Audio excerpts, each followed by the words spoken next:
Chain reaction.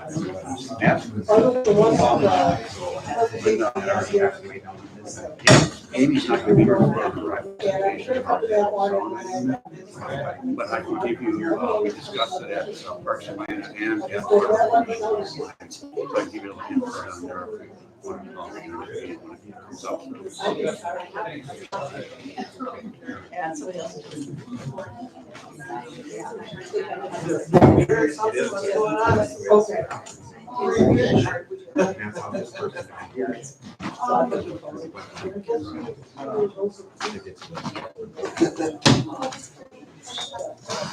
looked at the agenda, it didn't look that outrageous to me.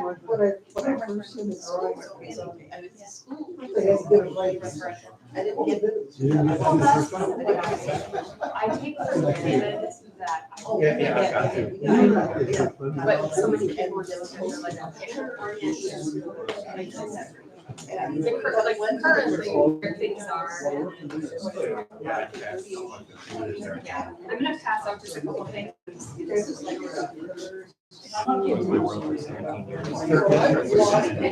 I went to one a little girl's basketball game last winter. Middle school? I had to ask her here.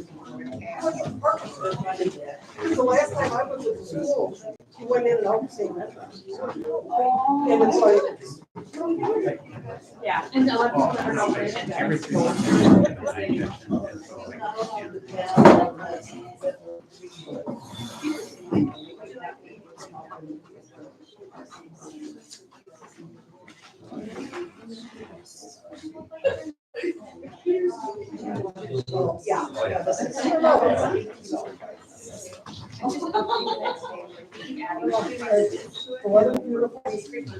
I think I might get some dirt here before winter gets here. That's a good thing. Because I love it when they. I've somebody walking, I haven't put shoes back on. My feet are gonna hate me.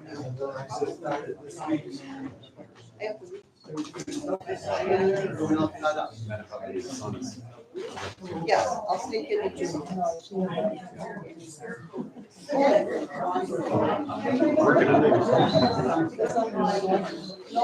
You might be better. Okay. No,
Every time I take a look, I go, hallelujah.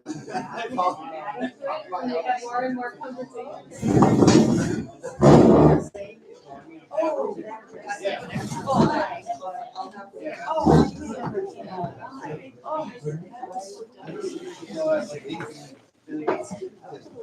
Okay, okay. Can I take a picture? Okay. Maybe she has it.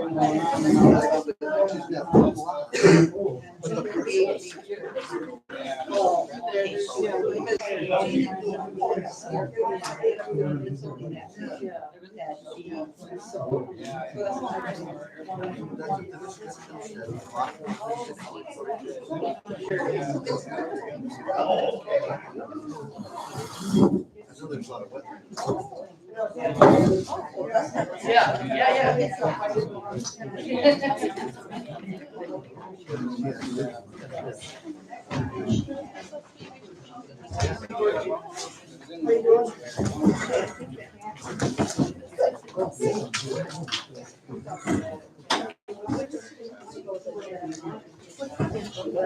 Oh, yeah.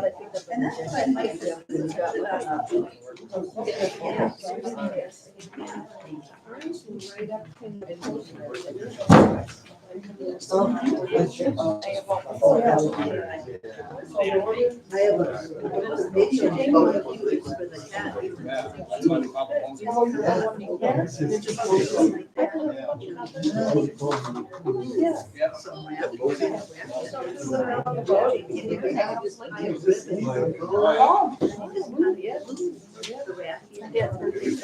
Oh. I did give everybody one. Oh, it's not. Well, no, it's just. My money's gone. Oh, Yeah. All right, gonna call the meeting to order. Everybody is here on the board. We can stand for the pledge of allegiance. I pledge allegiance to the flag The United States of America, and to the republic for which it stands, one nation, under God, indivisible, with liberty and justice for all.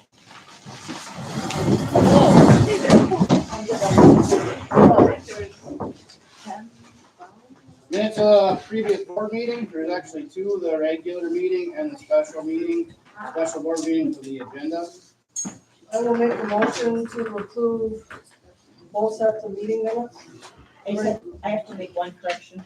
Under correspondence, it says Bayfield Economic Committee. It was not. That was the actual Town Tiffany's aide. Okay. Jim Miller. Okay, With that correction, you're making a, yeah, I'm making a motion to approve both the board minutes and the special meeting minutes for the budget. I'll second. motion is made and seconded. All those in favor, say aye. Aye. All those opposed, say aye. No opposed. Clerk's report. It's been very busy with the absentees. Currently, I have 2 that I have sent out, and I've gotten back about 20 already. So that has been in progress. The recycling grant has been filed, so that has been completed. Things are going well. We did our budget, all that information has been put together. That will go on to the November meeting, board meeting. Prior to that will be the special town meeting. Right. And the election. And the election. Everybody knows about the election. All right, treasurer's report.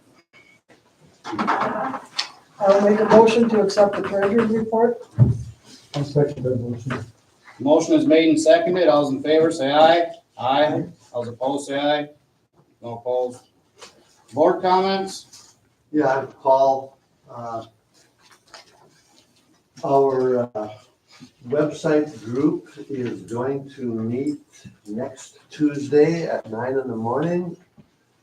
We will be uploading it, launching it, whatever term we want to use, and getting trained on how to make the changes ourselves and things like that. So hopefully by this time next week, if you guys log on to townofbell.org, you'll find a new website. All right. Or .gov, I think will be. .gov? Can't remember. When we get it, I'll send it back out to you. I think it's bellwi.gov. I think is what we are. Any other board comments? Correspondence? Just the emails that we've all gotten. Okay. Committee reports?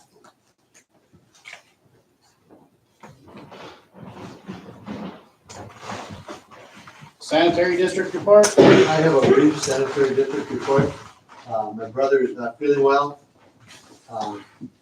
He says not much to report on the sanitary district, but we are getting interim financing from Bremer Bank. Everything is moving forward.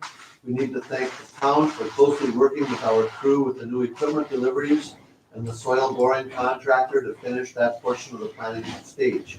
Thanks, Mark. All right, thank you. All right, public comment period. Any public comments? Yes, Judy. Just a note on the community center report, I apologize for any typos or mistakes I made. I just reread it and there are a couple in there. I'm sure you can figure out what I meant to say. You manage. I know. All right. Public comments? Public comments? All right, moving on. We have a presentation. Would you like to go ahead and get started? I would love to. Thank you to the board for allowing me to be here tonight. Hi, everybody. My name's Danny Mikula. For those I haven't met, I serve as the district administrator in the South Shore School District. And the purpose for me being here tonight is to share information about the upcoming referendum that will be on the ballot on November 5th. I was here a few weeks ago and did a more thorough PowerPoint presentation. We had some people who attended, some that are here tonight, so it's nice to see you again. We've also had 2 other presentation nights that were very well attended by community members. It's been great to see the attendance. We have on October 17th 2 more. So tonight the plan is to just go through handouts and kind of keep it a little more casual and question answer. But there is a more thorough presentation if anyone's interested in that on October 17th. Okay. So what I thought I would go over is, and I hope this is an okay spot to stand so I can see everybody. I'd like to go over just some background on what led us as a district to having a question on the ballot this November, some overview of the key needs and some impact financially for taxpayers. And then I'm happy to answer questions. We have some different handouts. I have an FAQ document that we keep adding to. Justine, one of our board members, is here tonight. And Justine, if you could just take a few notes if there are questions that come up tonight that we need to add to this, that would be helpful. But make sure you get one. There's a lot of questions on here and we keep getting all kinds of new ones. So just so you know, I have my presentation in front of me on my phone so I can go through some of the key information. I'm not texting in class like our kids do sometimes. So don't worry if you see me looking down at it. One of the coolest things about these community events that I did not anticipate was how wonderful it would be to meet more and more people in the community. Even though it's a topic that some people are excited about, some people are not. It's great to meet all of you, to meet the people in our district, ones I haven't yet.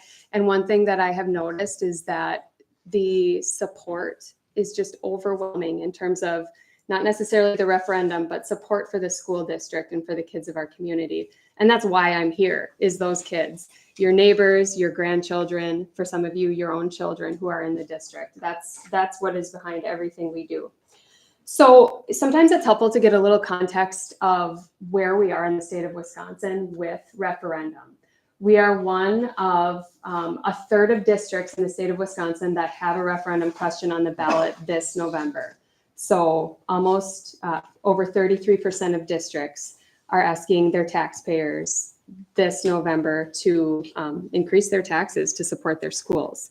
Over the last several years, almost all districts in the state have had to go to referendum. And even in our little area here in CESA 12, there are 17 districts. Almost every single district has either passed one in the last couple of years, is going this year, or sees it in the future. So Washburn, Drummond recently passed one. Washburn is going this year. We are, Superior, Ashland, and the list goes on. So I bring that up just to bring attention to the fact that even districts that have been financially responsible, like South Shore, very financially responsible, find ourselves in a situation where we can't keep up with the building costs with the current state funding formula. So that's why we are here. Like I said, districts around us are in the same situation and have capital referendums, some have operational. The one that is on the ballot for South Shore is a capital referendum, and that means it is for the facilities. We have 3 key areas of need that we've identified. There have been a series of assessments that have happened at South Shore over the last couple of years, safety and security assessments, educational adequacy, which looks at our learning spaces, and different building infrastructure assessments. We recently had air quality, mold assessment, basically every aspect of our building to look at what needs to be done.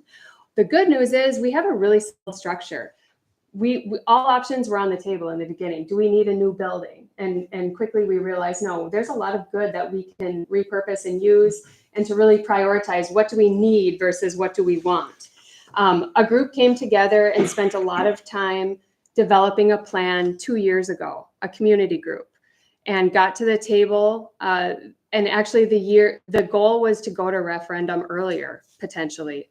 And that group came together and had a plan that was about $30 million of needs, and took a giant step back and said, that's too much. Like we can't bring this forward. We have to really take a step back and spend another year trying to prioritize, because the impact to taxpayers would have been far too much. We didn't even want to survey that amount.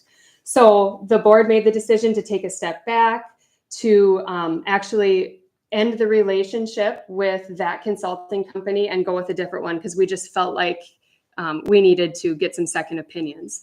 And I'm glad we did, because through those second opinions, we were able to get prices much lower on some key things like HVAC. Our original estimates for HVAC was $12 to $15 million, if you can believe that. It's crazy. Now those numbers are much lower, 6 to 7 for that piece of the project. Key infrastructure costs take up about 40% of our project. So that is, everything is original to the building, which was built in 1977. So the boilers have a tendency of petering out on us. That happened last spring, and we had classrooms that were under 60 degrees. We have 2 boilers. The backup one also was having issues. Our generator has been a bottomless pit of needing repairs. And I put together numbers on just on-plan maintenance that we have had to spend money on as a district, and it's well over $100,000 over the last 2 years. So when you start to look at those costs and they continue to increase, we've got leaky roofs, we've got things breaking, and it's because they're old. They've served us well, but we need to do some updating. The engineers are estimating, one of the questions I asked at the very beginning was, okay, if we add on square footage because we need more space for our students, we need to make sure that our operating budget can cover that, because the last thing we need is to increase costs in a way that we can't cover. And what they told me is, even with the additional square footage, we are looking at decreasing our operational costs with electricity, with propane by 40%. So there's a ton of waste right now. And if you walk into our school, some of you are in our school regularly, some of you maybe haven't been, but I would love to give you a tour if you're interested. It's really helpful to come in, especially in the winter, to feel the temperature differences. We've got some rooms that are learning classrooms that are over 80 degrees because we can't control the temperature. We've got others that are much lower. And so through that, there's a lot of waste that happens. In addition to those operational issues, safety and security is the next big issue. Our PA system doesn't work. Our security cameras are faulty and not working. We need to replace those. We don't have a secure entrance. So there's 2 different places visitors come into our building, and we have no way of controlling that in the way school districts are recommended to now. So our building was built at a time where the needs were very different, and we live in a different world now. Every night when I fall asleep and I'm thinking about our kids, my number one concern is safety. And I do worry that that our building is not set up in a way where I can quickly and efficiently communicate and know that things are going to work. We do our very best with what we have, but we have major improvements. Our parking lot as well, when buses are dropping students off, and then parents are also dropping students off, the traffic flow is really unsafe. It can be scary at times. And we go out there and try to remind people and put cones up of, how they can at least wait. But we've had kids running in between buses. There are just issues like that that need to be solved and addressed. We've got parts of the building where we've had water because of the way the drainage is set up with our site. We have water coming in the building all the way up to elementary classrooms. We just had to do a mold assessment because when you have water, you end up with issues like that. So there are significant needs. The other big one is just learning spaces. So our enrollment has increased over the last 15 years steadily. From about 12 years ago, we were around 145. Our most recent third Friday count was 192. Last year, we were just over 200. It kind of goes up and down throughout the year. You get new families coming in and leaving, but we've had quite a few new families in the area. So part of the assessment that we did was a demographic study to give a more solid database prediction of what enrollment will do over the next several years. And their assessment was that it would grow by 8%.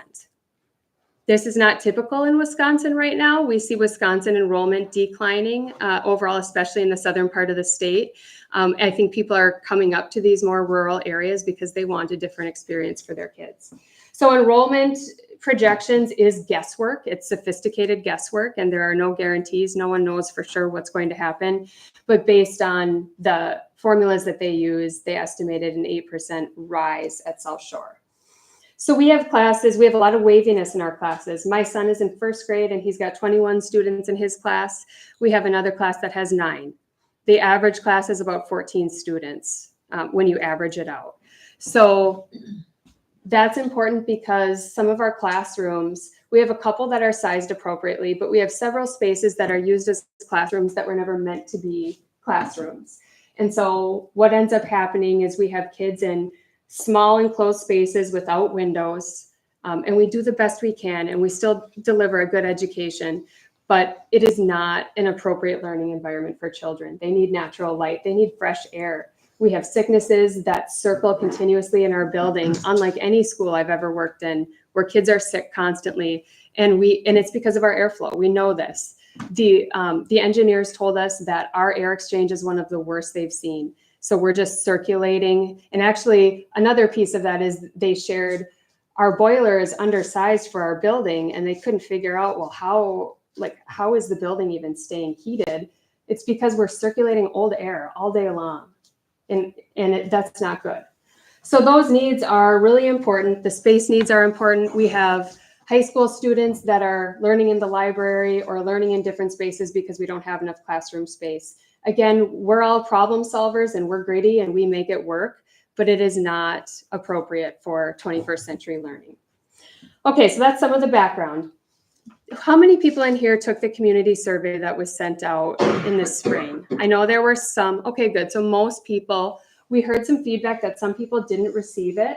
And so what we're doing with a future mailer that's going to be coming out with more information is we're just sending direct addresses. So we're trying to figure out why there were some issues with the bulk mailing. But I'm glad most of you took the survey. The reason we put the survey out was to decide whether we go to referendum or not. If the support wouldn't have come back from all of our townships, the board would not have moved forward.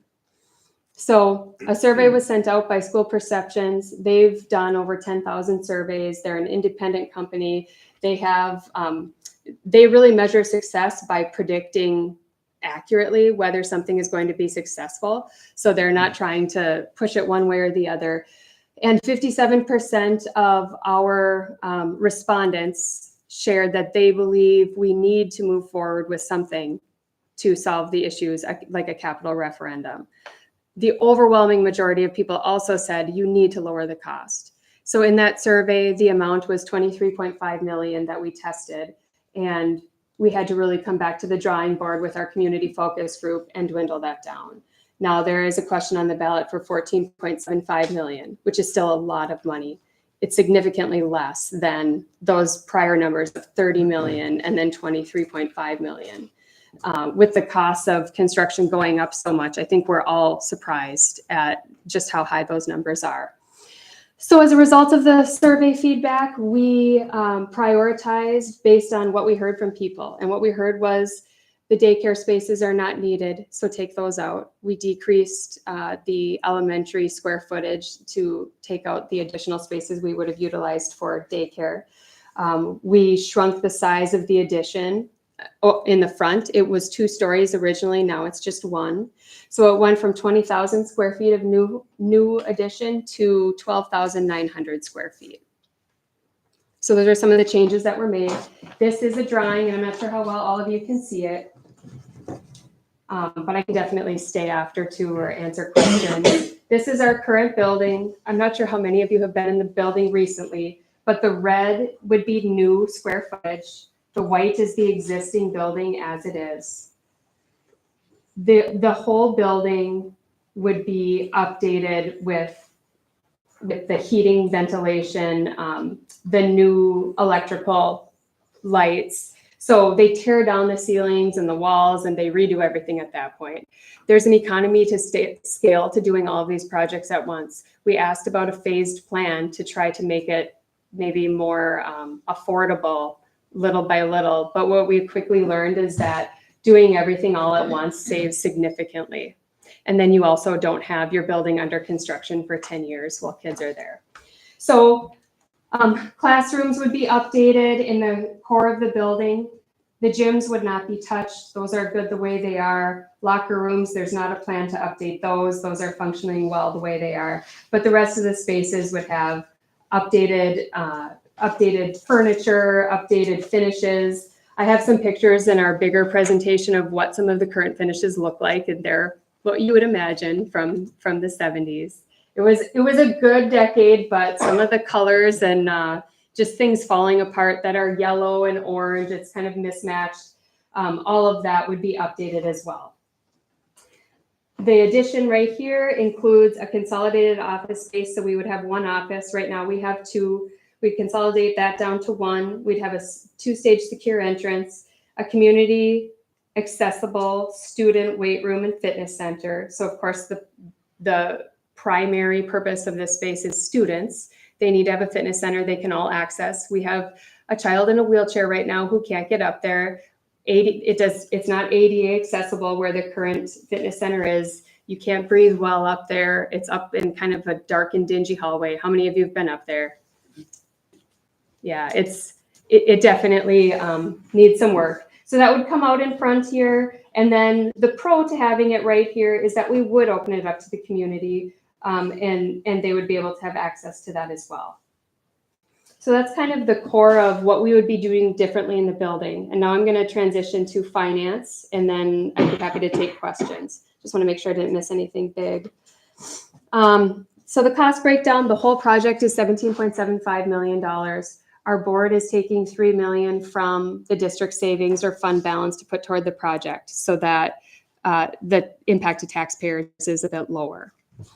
The board has been very, very fiscally responsible over the years, and we've been able to build up that fund balance, which is a positive thing.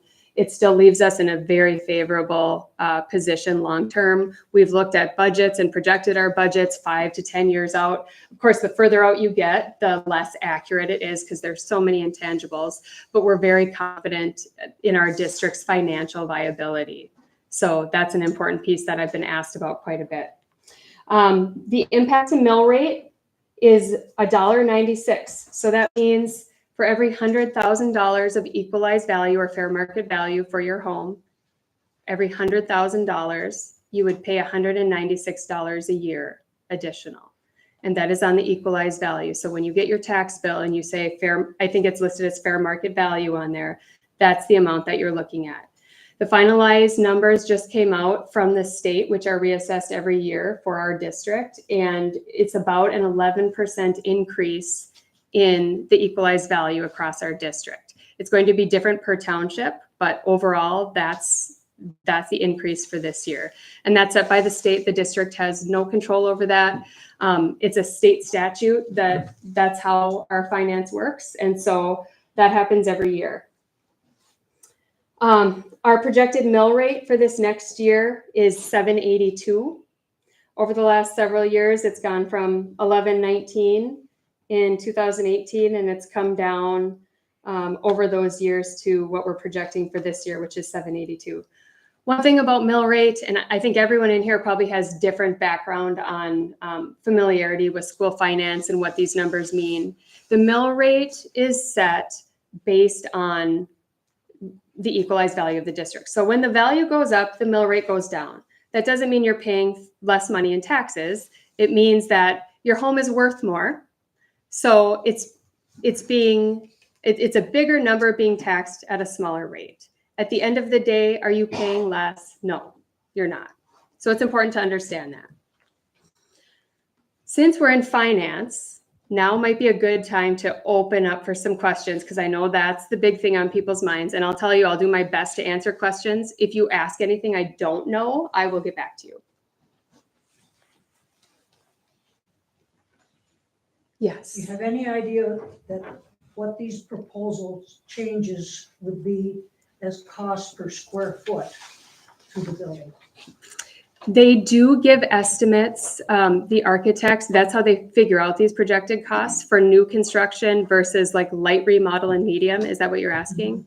Yeah, so when they put all the numbers together, they are attaching values to that. I don't have them in front of me, so I can't remember exactly what it is per square foot, but I can find that information and get it to you. I think it's tough because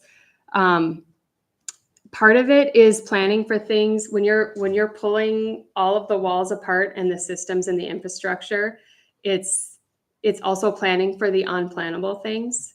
So they put their estimates on there, and then we'll put it out to bidding if the referendum passes and start to get a lot more specifics on, you know, what different places can do. I know another thing that's been important to our board is making sure that if there is a project that we prioritize local people and local work so that it benefits the local economy.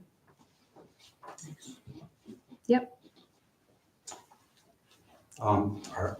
You were just mentioning contractors. Are there contractors in the northern part of the state that can tackle this kind of a project? That's a great question. I know that for certain things, yes, like for example, let's say painters, there might be people who bid parts of the project and they have it structured that way. The construction manager, if the board decides to work with a construction manager, would kind of structure that in. But I do know that depending on timelines too, if you need to get a project done in a shorter timeline, you have to get more people and that might be more manpower. So all of that stuff, it's not my area of expertise, but I just know that we would like to prioritize local people to the greatest extent we can, if it makes sense. Yes. I don't want to be the voice of gloom and doom, but what happens if the referendum goes down? Where are we? And do you try again? Do you scale things back further? It sounds like some things just have to be done. Yeah, and the sooner the better. It'll be really tough if it doesn't pass. We'll have to make some hard decisions, even with our current budget, things that could affect students and staffing, because we don't have, we have the healthiest fund balance of any district I'm aware of in our area, well over 100%, which is like $6 million, $6.4 million right now. Just the HVAC alone is more than that. So there's no way we can do this with what we currently have. And the part that's really hard for me going through our finances every month is watching. I just feel like we are just throwing money out the window right now on inefficiencies. So to answer your question, we'd have to come together and make some tough decisions with our budget to, continue to try to prioritize. I think we've come together and put as much effort as we can into getting this as low as possible over the last couple of years.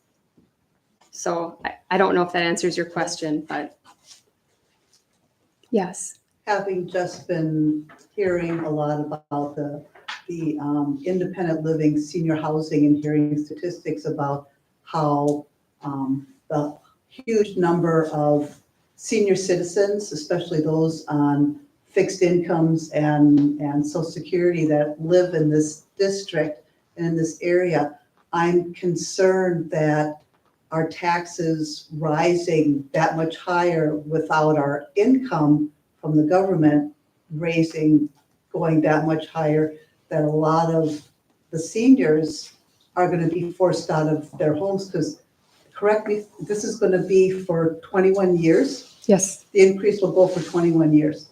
In addition to cost of living increases that we have to have for the school, things like that. So I just want to I'm sure the board is aware of the fact that you've got a senior citizen community that might not be able to afford to stay here any longer if their taxes go up too high. Yeah, the realities of the cost and the situation that so many districts are in across Wisconsin, it's not easy for any of us. I live in want the, the kids to yeah. be everything good for the kids, but not if I have to leave the area. right. And that's why these decisions are ultimately left up to all of you, because you have to decide. Our taxpayers have to decide. And it's not an easy ask. So I acknowledge that. Yes. Is there anything in the pipeline with the legislature to relieve some of this pressure if this many districts in the state? It's so frustrating. I don't think so. I mean, there's always hope that they would have to redo the school funding formula, and that is not going to happen anytime soon. I wish that the outlook were more positive, but if I'm shooting straight, I'm not going to hold my breath and wait for Madison to change anything. So that is a bigger topic, and it's something that even some of our board members have started to put more time into advocating at the state level.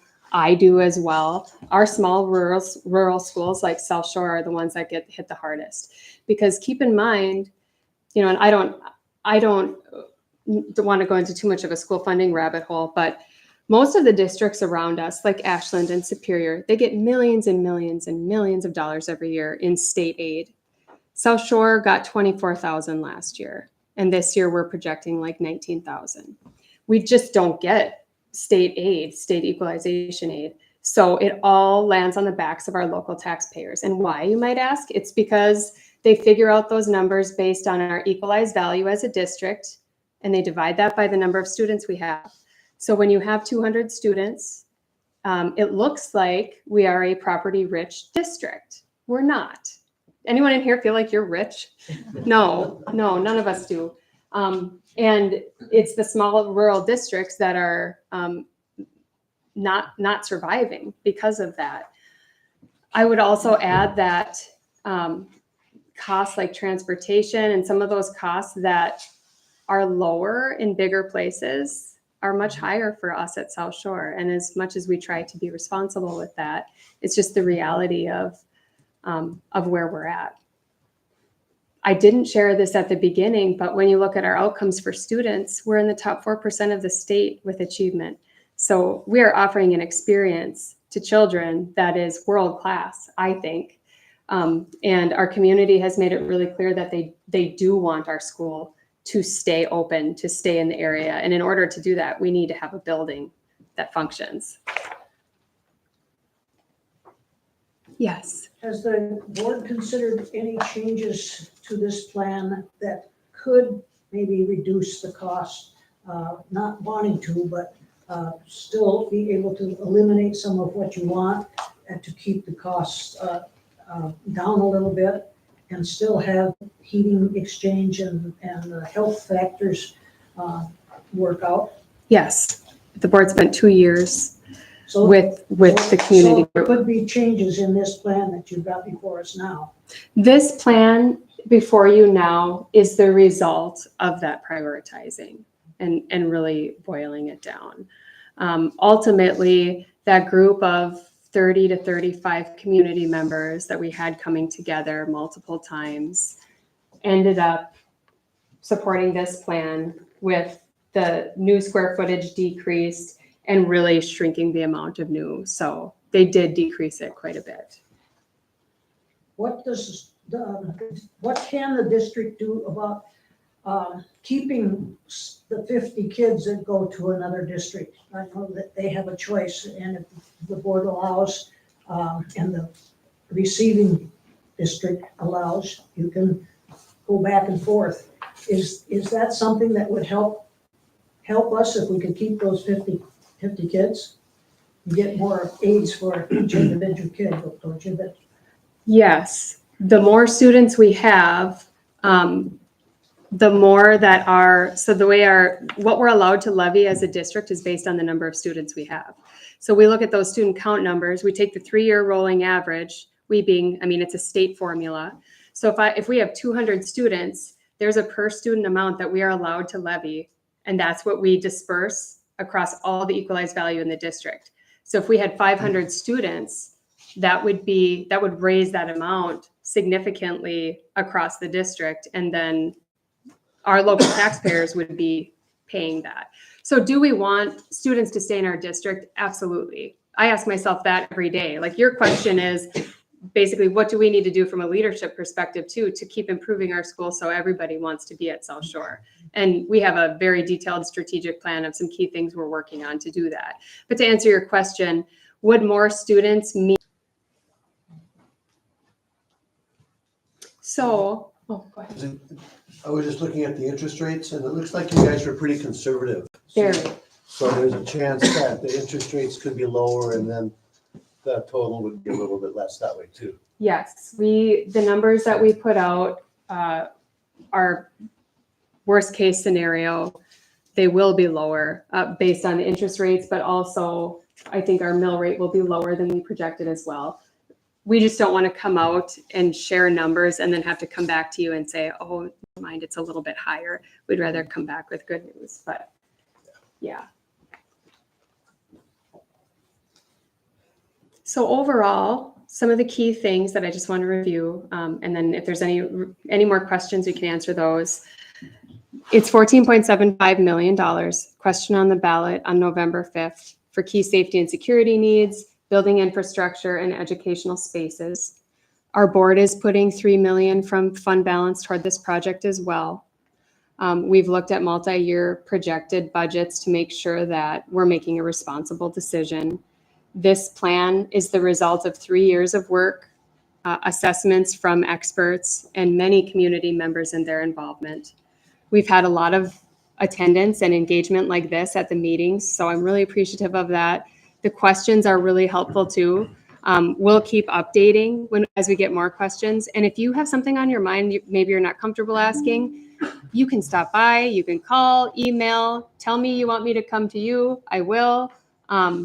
Really, any discussions are worth the time because I want to make sure that everybody just has access to facts so that you can make the decision that's best for you. I've been so, and I'm not just saying this to end positively, but I am so moved by our community.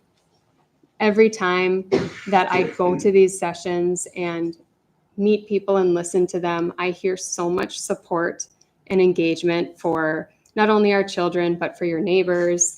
The cool things that happen, like senior meals, like the community band. I mean, there are just so many cool things about our district and the townships that we serve. So I thank you so much for allowing me to have some time tonight. And please don't hesitate to reach out to have a conversation if you have something on your mind.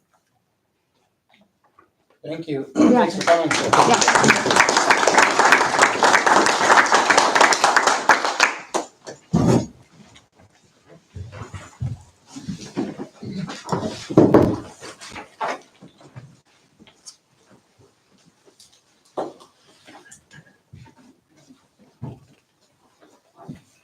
All right, let's move into old business. Short-term rental non-compliance update.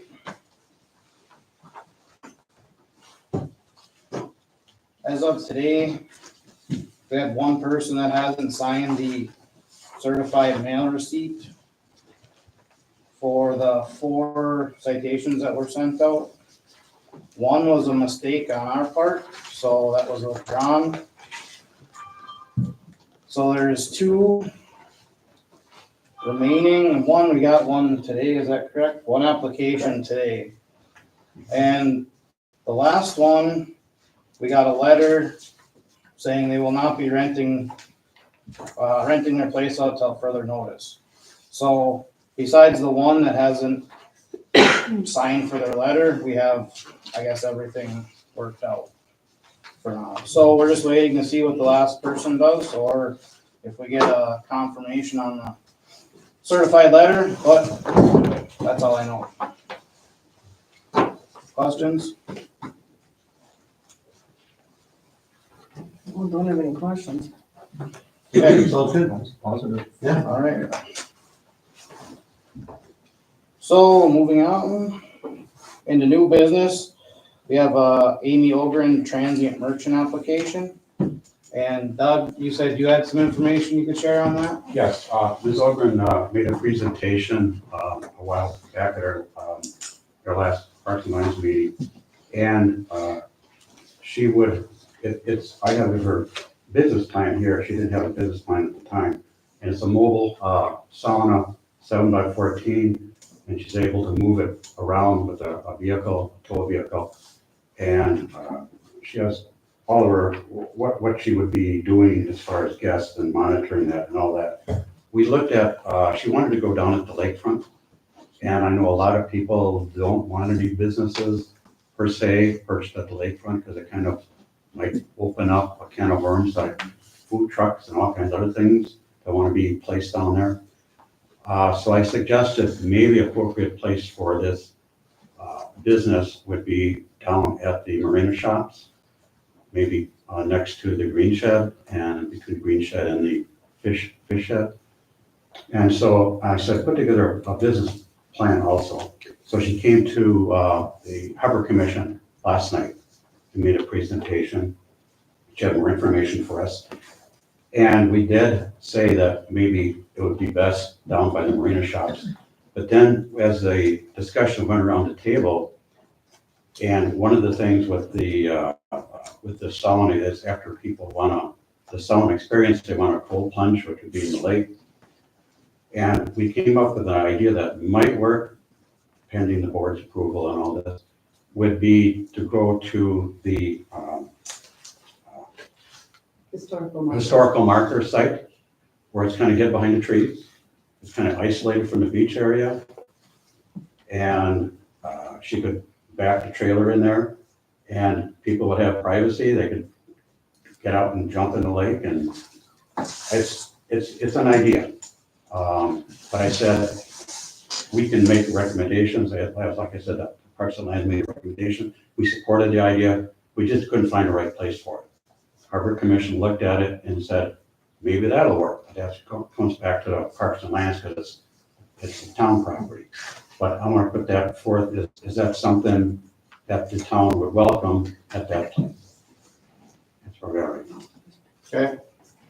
I have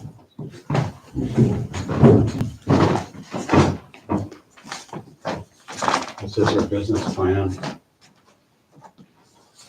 And then a brief overview of the site, anywhere in there, where should we use it. Okay, thank you. Do you have actual permit application? It's on my desk. I remember it's pretty bad.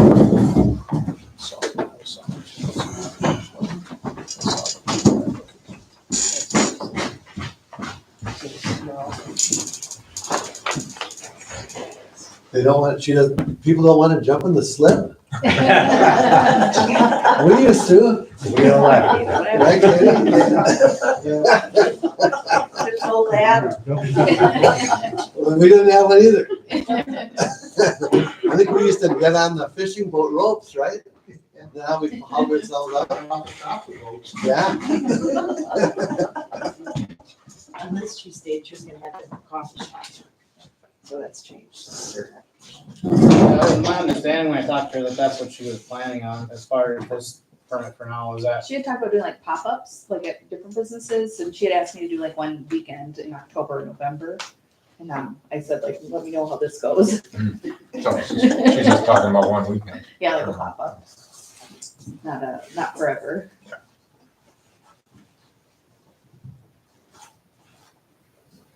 Is that sauna, is that wood fired or gas fired or? It's wood fire. Wood fired. Wood fired?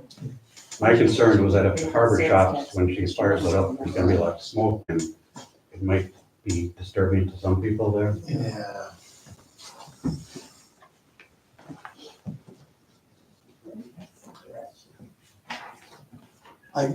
I guess I'd like to see one in operation and find a place where there's one operating and go look at it. I'll do it on my own time, but I'm not comfortable making a decision on this personally right now. I don't want to discourage businesses, but the beach to me is sacrosanct. Well, hold on. This application is for at the coffee shop, not at the beach. Okay. whatever else is in the business plan isn't what is on this application. So as far as what is just submitted right now, it says business property, Corny Coffee, Thursday through Sunday in October 2024, and once per month, Thursday through Sunday, November through March. So if you don't know, I don't know. We had just talked about like October, November, and then she Okay. said she was gonna try to see if she could get it around another location. Well, I guess that would be I'm up to open you to guys. that, but- yeah. I mean, that'd be up to you guys, but as far as this application, she's just asking to be at your location. Yeah. So that's what we're considering. And I think that would end up being in the, the gravel pad of parking there in front. Okay, so in the front? You know where Be in the the front. kayakers park? Oh, does that make sense? All right, so that is the application. Should be in the right of way. I think Yeah, so. that's, Well, I mean, Because we that, own the property to the corner, but we don't own the like, you know what I mean? Yeah, that's town right of way. Yeah. it would be, I mean, that, we can add stipulations to this. That's what we've done with all the other transient applications that we approve, so. So, but anyway, that is where we're at. That is what the application is for. So is there any motion so we can discuss something? Or do you just want to look at this first? I have the writing on it, the actual description. There is a functional one in Duluth somewhere. I don't know exactly where it is. Okay. Yeah, some photographs of it would be helpful too. I'll go to that. But here it says mobile sauna, private and community sessions offering on existing business property. Well, if it's on existing business property, I don't have any issue with it. But if you're gonna have to place it in a right of way, I think I agree. that's a little, and Liability. if it were like at your place, if it were in back, Right, but we have the rental back thing. you got the I rental. mean, we back. could put it like in our parking spots in front, I guess, Yeah, and that's apartment private. spots. That's private. You could put it there. Are you in favor of this, trying Oh, this? yeah, I want a sauna. Yeah. No, I like the concept too. Yeah. I think it's, But it's tricky because It's there's, tricky, you don't have your land, you have to let them do it on. It'd be a good place for us to visit it and see what's all about. Yeah, I get, well, I guess, well, I guess, so we can discuss it, since we haven't anyway. I'll move we approve it. The transit vendor license application. Motion is made and seconded. Want to start? What we've already been discussing. I mean, if you're, as far as I'm concerned, I mean, that's zoned commercial. Yeah. And if you're okay with it, But I know she was trying to have like a community event, so like, yeah, we could even, well, and I think it would be a good test case and and seeing how it goes, other people might be more interested in having it on their property as well, so. I do think it'd be something. Which is all true, Something but to not- experiment with. Not necessarily pertinent to what we're deciding on. What they want to do in the future, or whatever, is up to them. Up to them, yeah, right. But, so, Would they have to have another permit then? well, yes, because this is just for that location. So that's all we're discussing is that location. That's all that's on this application. And just a note too, on here, she did send a copy of her driver's license. And she said she talked with the state and she did not need to have a sales tax ID because it was not gonna be mobile. That she wasn't gonna be moving it around. So, That's interesting. but it would work, it's just on yours, she doesn't take it anywhere else. right, but Otherwise, she doesn't have to. Yeah, yeah. you're not sure you want a trailer parked there all year? no, that's not what I talked about with her, so she made it seem like she would like drop it off for the event. So she wouldn't, then take it when she's done. So it wouldn't be housed there. Well, I know they have a place in Sawgrass. Yeah, I think she's gonna start there. She probably has a storage location for it. But, yeah. It must be in the beginning stages of planning. No, because it usually you have to have a sales tax ID, but she said no, she didn't. Yeah, I don't know how you wouldn't need that. I don't think we can approve this without it, or without some documentation saying you don't need it, Yeah. because we require it, so Right. I don't know how. But she just said she didn't. If she has, She spoke with somebody. I would say she need an exemption, if that's the case. I don't know. Well, I'll amend my motion to say that we approve this pending, her getting what's the big deal of getting a seller's permit? It's not a big deal. It's not a big deal, so She can do it. yeah, and we require it, so if she gets a seller's permit, What about adding, location stipulation to not be in any town of Bell Road right away? certainly, Yeah, I think absolutely. okay. Is there a second on the amended motion? Jesse seconded again. Is there any more discussion? Should we read that back before we vote on it? Okay, motion to approve the transient vendor license pending a seller's permit and not any of the town right of ways. Good. Location not to be placed in any of the town. Oh, no, Well, it right was at her place, because that's the only place it's going to be. Right. More discussion? I don't think so. I guess I'm thinking if we have like a event, like when we have art crawl, then I think we open some of the town right away for that stuff, so that wouldn't necessarily apply to what we're doing here with this thing, so, okay. More discussion? All right, the motion is made and seconded. All those in favor say aye. Aye. All those opposed say aye. There's no opposed.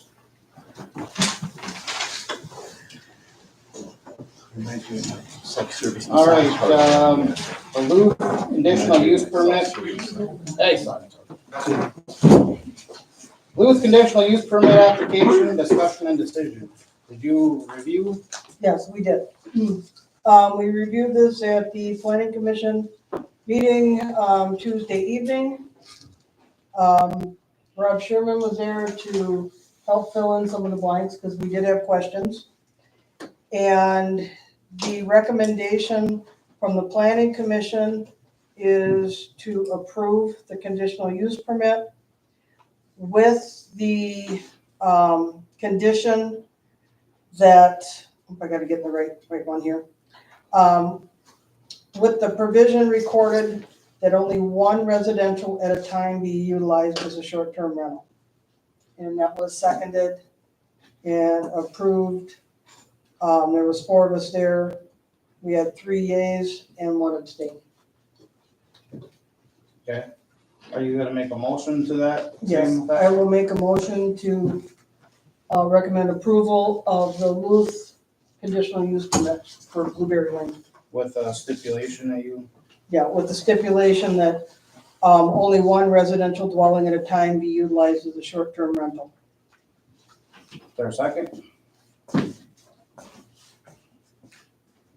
I'll second it. Discussion?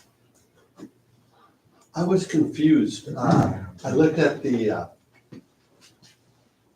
deed, I guess, and it says it's 1 lot and it's 6.5 acres. Mhm. So it's a pretty big lot, although I know there's a lot of wetland there. So is that correct? That is not correct. I think mine's like 2.98 acres. So when I bought it from a trust, and it was all Bechtel. And it was split, I believe, before I purchased it. So I just had it what do you call it when they surveyed? There we go. And the markers are still out there. So yes, it's more like 3 acres. Okay. Yeah, it's like 2.972, Okay. just shy of 3 acres. You're looking at the other rental. You're looking at her other rental. Maybe I'm looking at the wrong one. I just looked at what came with the emails. No, I have the same question, Paul.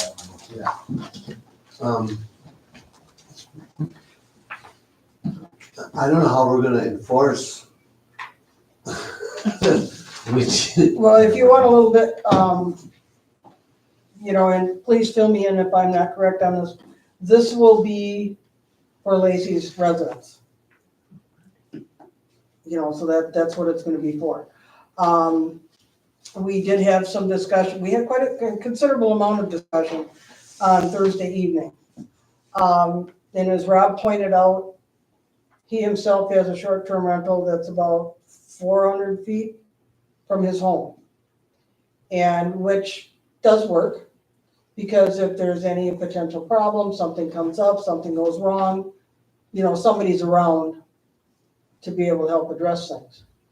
So it's not gonna be like, there'd be two short-term rentals on there and everybody's gonna have a party. how far apart would the buildings be, the residences about? Approximately 100 feet. Yeah, this is a proposed, 70 feet. this is a, if you wanna pass, there's Yeah, I never that's saw a, that. that's a survey. I had to go to the Bayfield County website to pull it all up.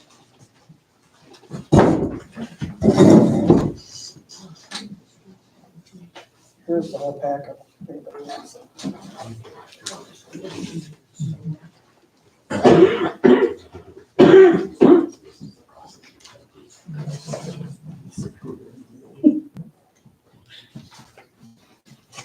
That's the existing.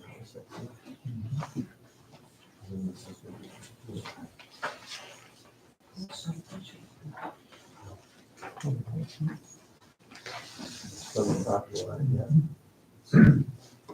Yeah, 24 feet from the line, and zoning only requires 10.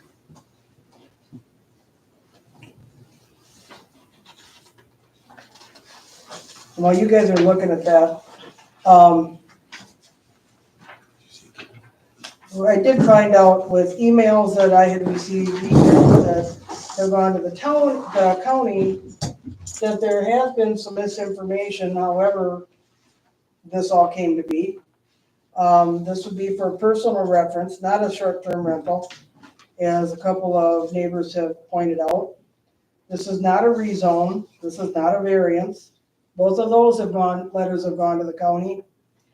And one of the big things that comes up, and it looks like one person kind of come up with the letter and everybody adjusted the same letter to themselves, for themselves. And one of the things that comes up about the possibility of having a fire. Somebody has a fire down on the beach, Ember gets away and you got a fire. And it was referenced about a fire that did happen down there on the dunes and the beach, by the beach, 5-6 years ago. And come to find out that when that happened, that was not anybody that was renting. That was a property owner. So we can't push any negligence on. I guess I don't really care. I mean, if somebody starts their house on fire, that ain't my problem. Well, the big concern was if it started, because of the dune and all the dry grass, and it's more the property, So, Got that? Rob, did you have something? Yeah, as the applicant's agent, can I have a minute of floor time, please? Yes. Yeah, I got a couple seconds. All right, so Lacey is a business owner and a property owner. She owns the Cranberry in Kirk Street. Lacey gave up her residential area in her restaurant for her employees.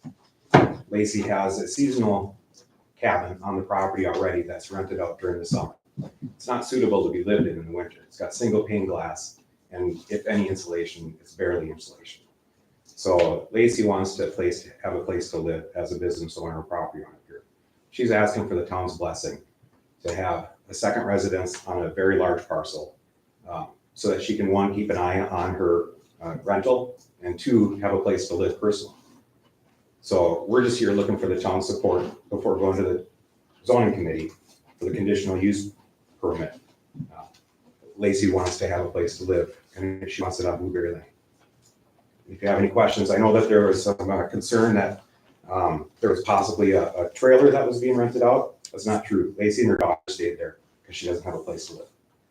So her daughter was up and she stayed there. It wasn't being rented out. So Lacey's just looking to make home here in the community where she does business and is looking for the town's support. Thank you, Rob. Yeah, thank you.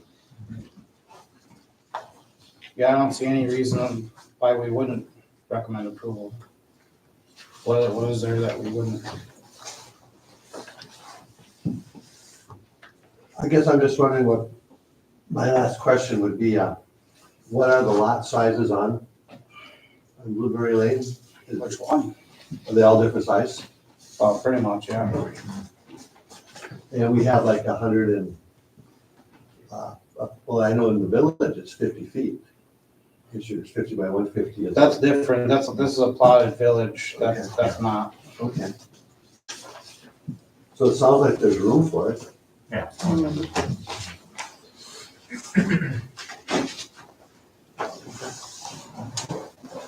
And that, from my understanding, that's a permanent residence for you, not to be rented out. No, No, and that's what the condition is on the commission use permit. Which is correct. Okay. Any more discussion? All right, the motion is made and seconded. All those in favor, say aye. Aye. Aye. All those opposed, say aye. There's no opposed. Jesse abstains. Thank you. Snow plowing rates, Matt? Do you have any recommendation?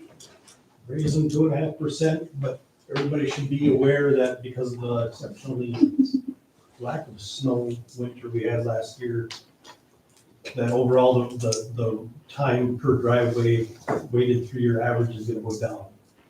But we have to keep our costs in check with everything else that's going on in this world, so.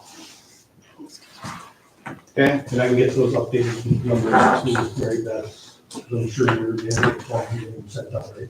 Yep, then I can set up funds. Okay, Well, I'll move we, raise the snow plowing rates 2.5%. Second that motion. motion is made and seconded. All those in favor, say aye. Aye. All opposed, say aye. No opposed. Public comment period? Any public comments?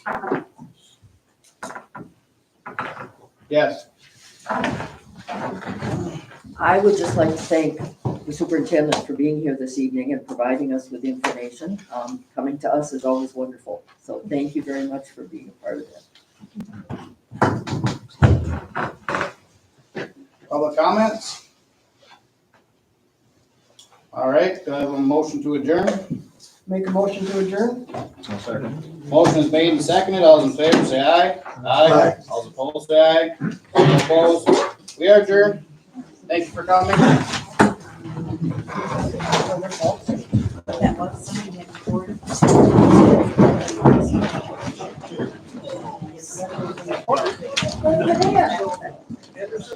Judy, I remember my dad.